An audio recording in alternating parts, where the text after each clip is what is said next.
Thank you for visiting our channel. Please like, share and subscribe for more exciting food videos.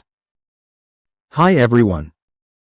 Today we're exploring the delicious world of Gulab Jamun. I'll show you why this Indian sweet feels like home across India, from its origin to the flavors that make it so special. Let's get started. The first thing you notice is the syrup, warm, glossy, and lightly scented with cardamom. Then comes the bite, a soft brown dumpling that gives way like a sponge, soaking sweetness into every pocket. If you've ever had Gulab Jamun after a big meal, you know it doesn't just taste good, it slows the moment down. Gulab Jamun is a classic Indian sweet made from fried milk-based dough balls soaked in sugar syrup. In this video, you'll learn where it likely came from, how it changes from one part of India to another, and how to make or buy a great batch without stress. What is Gulab Jamun, and why is it such a loved Indian sweet? At its core, Gulab Jamun is simple. Small milk-based balls are fried until golden brown, then soaked in warm sugar syrup. The magic is in the contrast. The outside turns gently firm, the inside stays tender, and the syrup carries aroma into every bite. The name is often explained in plain language. Gulab means rose, a nod to rose-scented syrup, even when rose water isn't used.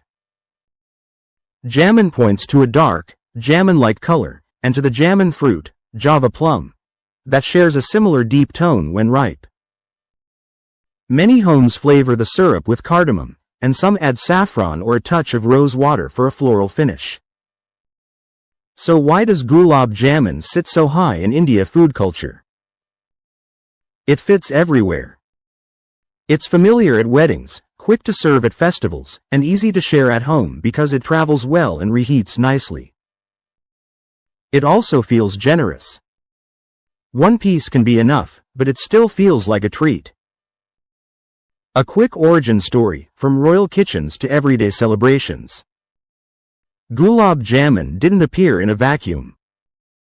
Food historians often connect it to Persian and Mughal-era influences, when rich milk sweets and syrupy desserts were popular in royal kitchens. Across West Asia, there are similar fried dough sweets soaked in syrup, which makes the family resemblance hard to miss.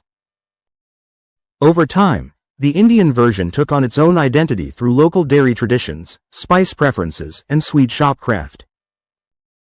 Today, Gulab Jamun is a staple at Diwali, Eid, and weddings, and it also shows up on an ordinary night when someone wants something sweet after dinner. How Gulab Jamun changes across India, and why that is a good thing. You'll see a few common styles as you travel or order. Khoya, Mava, Gulab Jamun. Richer, denser, and often more milky in taste, since khoya is reduced milk solids. Milk powder Gulab Jamun. A popular home style, lighter on the wallet, and easier to make year-round. Syrup flavors.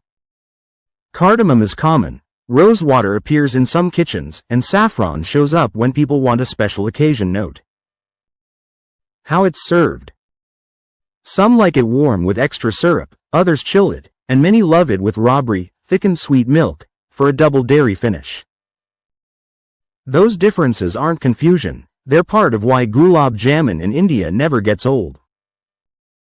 How Gulab Jamun is made, step by step, without the stress. Gulab Jamun has a reputation for being tricky, but the method is steady once you know what to watch for. The goal is a soft ball that fries evenly and drinks syrup without turning oily or hard. Most recipes follow the same flow. First, you make a soft dough from milk solids, khoya, paneer, or milk powder, a small amount of binder, flour or semolina, and a pinch of leavener, baking soda or baking powder. You shape smooth balls with gentle hands, no aggressive kneading. That's it for part 1. Stay tuned for part 2, where we'll cover how to make perfect Gulab Jamun at home, tips for the best texture, and how to enjoy it like a pro. Don't miss it. Thank you for watching. Please remember to like, share and subscribe.